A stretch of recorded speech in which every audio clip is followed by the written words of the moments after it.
Okay, Aboriginal on LostPhoenixWolf channel. Today's still December 20th. Third video log for today.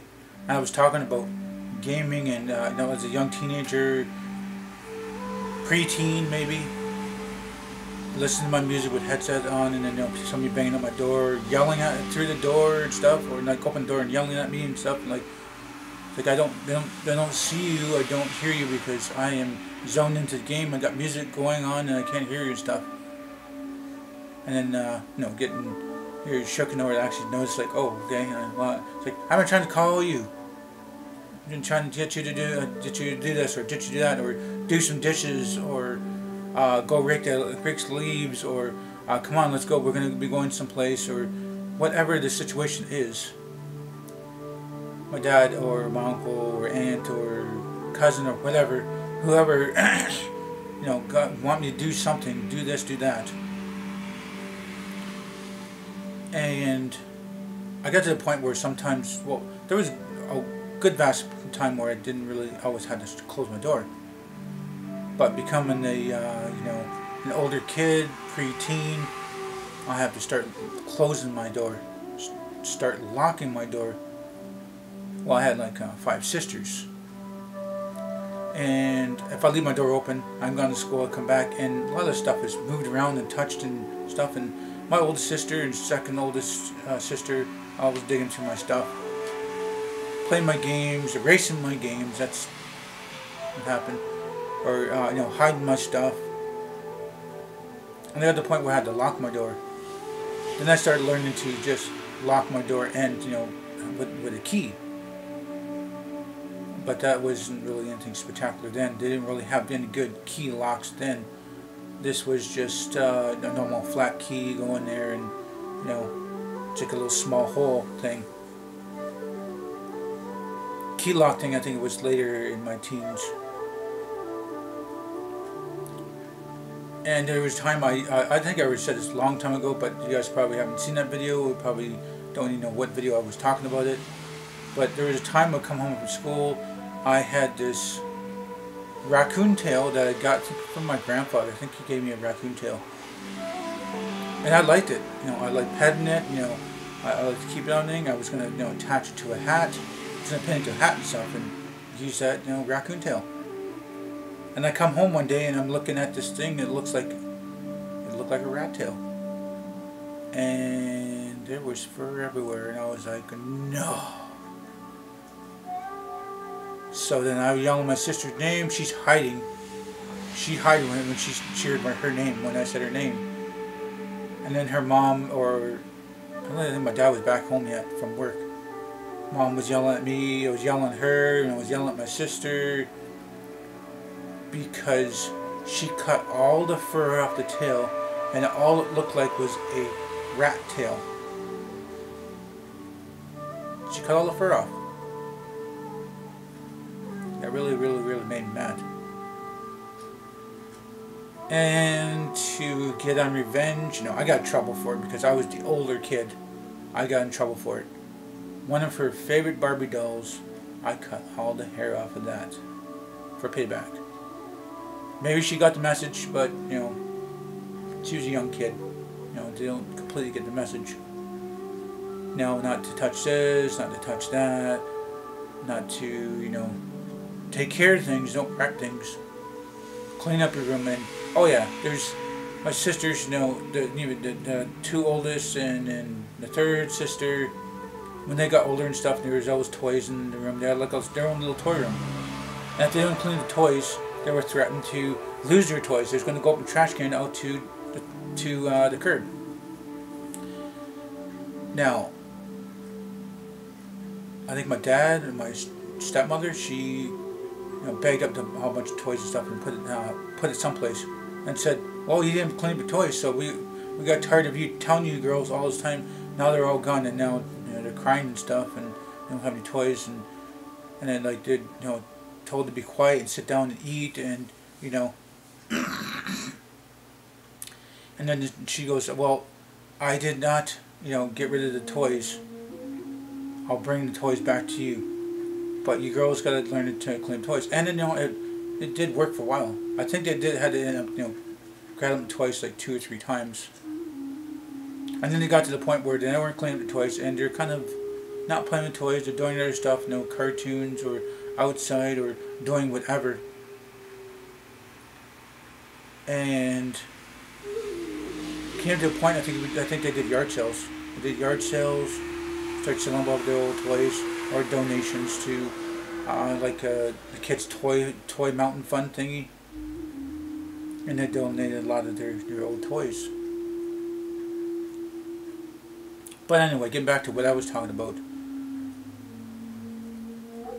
A lot of gaming, you know, young kid, early teens, or like, okay, young kid, older kid, preteens.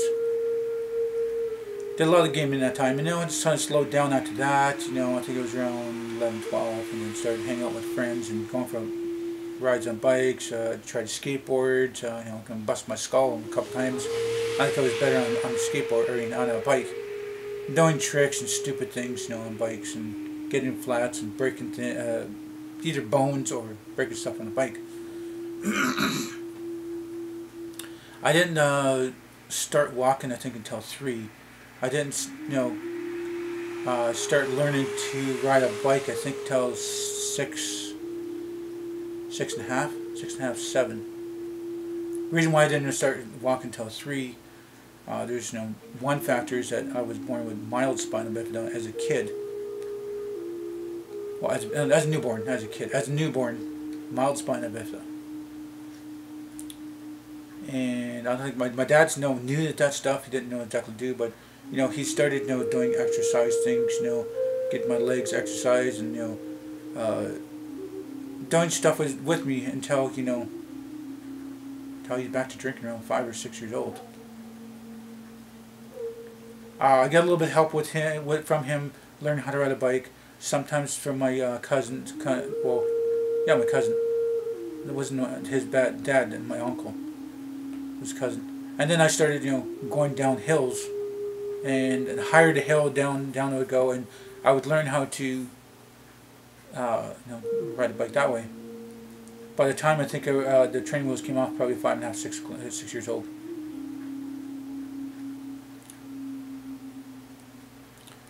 But get back to what I was talking about. I always had, you know, I got to the point where I had to lock my door. Like, for one, you know, because my stuff's always getting taken or even stolen. Like, some adults have, you know, stolen things. Like, the money that I made from snow shoveling, I did that around like 10 years old, 11 years old, and that was $3,000. I think I was a little on having spent like $200 or $300, and then the rest of the money disappeared. I'm pretty sure I know where it went to. It went to booze. Somebody stole that money. But then that was probably the point in my life that I started trusting people less. Started putting myself in there, and I didn't know what the word is, you know, trust and mistrust. At that time, I didn't know what the feeling was. So I could feel the feeling, and then I got to the point where I kind of felt stingy. Didn't want to share. I didn't want to lend. Kept my door locked. Posters on the wall, like some, you know, gaming posters and different pictures and stuff. And I got to a point, you know, where I'm always in my room, doing whatever I want, and, you know, if I'm not hanging out with friends, I'm in my room gaming or listening to music. Doors locked. And I learned that, you know, at that time, you know, there's a lot of fun times out with my sisters. You know, we've been to parks, we've been to swimming locations like with waterfalls. We went to ice cream places. We went to visit family. We went to what do you call them? Theme parks. I'm going to call them theme parks. The one with the whales, or the one with the mountain. It's two different ones, I think. Yeah, it's two different ones. We've been there. We've been to other places. We've been to the giant water slide places too. We've been there. You know, us kids had a lot of fun. I think about it today. I think my dad spent a lot of money on gas and riding around and buying stuff, like having a little bit of foods here and there, and ice creams and candies and clothes and all kinds of stuff. I think my dad spent a lot of money. I swear he probably made at least, or I mean, okay, I'll say the most, around $4,000 a month. But a lot of that stuff didn't always go to bills and us kids and stuff. No, we did go out and drink sometimes, either to the bar or to friends or families, or whatever, and you'd be disappearing for the night and day off of work or whatever. But anyway, as as a kid, young teenager and stuff, I had a lot of fun with my sisters. Ended up moving away. I think my third oldest sister, I think, was just a baby. It's about 2 or 3, and then I think about 2 or 3, something like that. And I wasn't around for my the fourth sister and the fifth sister. I wasn't around because I had to move into the reserve, and then different life and stuff. But I don't know. We've lived a lot of different places in the city. A lot of different places until it was like like a baby until a certain time on the reserve, and then moving to the cities because some hard times and stuff, that I believe, and then a bunch of years go by and stuff, and then back to the reserve later as a kid, and then back to the city. I think it was mostly just visiting stuff, and I think for the summer and stuff, and that's how I feel, I think. Then I think it was about 15, 16 or something like that, moving to reserve and something like that. More time in the reserve and stuff like that. And then I was on the reserve until 20. And then back to the city, moving out with my dad's and stuff. And I didn't leave on good terms, that's for sure. He's always drinking and partying, and people are fighting and breaking things and stealing things, and always forever cleaning up bottles, or watching people not burning damn house down, cooking this and that, and getting into the food, and wrecking the laneway, and that's something that helped fix the laneway because cars and vans couldn't get through there. And I just got tired of it. Going to high school, they're partying. Come back from high school, they're partying. Coming back from my friends, they're partying. Weekends, they're partying. And I got tired of it, And then when high school is done, a little bit of party, it's not bad. But then, before going to work, there's party going on. After work, there's party going on. And then I got cousins asking me if they could borrow some money because I was working. Mistakenly, I lent to one cousin and said, "Oh, he's going to give me some money back," and blah blah blah. I didn't. He still owes me money. He owes me $380, and I'm going to keep bugging him until I do get that damn money. And a couch. He owes me a couch. But anyway, back to the city and live my life for what it is. I am almost at the end of this video, and that's the way my life is. This way the life story. I don't want to let to me talking about the younger days and stuff, and not trusting and stuff. I don't know. So anyway, I am at the end of this video now. So if you guys like this video, please do hit the like button. Please subscribe to me. Share this video on the channel, my fan people, my fan for me. Please do tell your friends and family. Thank you for the video and time you guys watch it. Hope you all have a nice day, tomorrow night. And remember, it's better to be Aboriginal than original.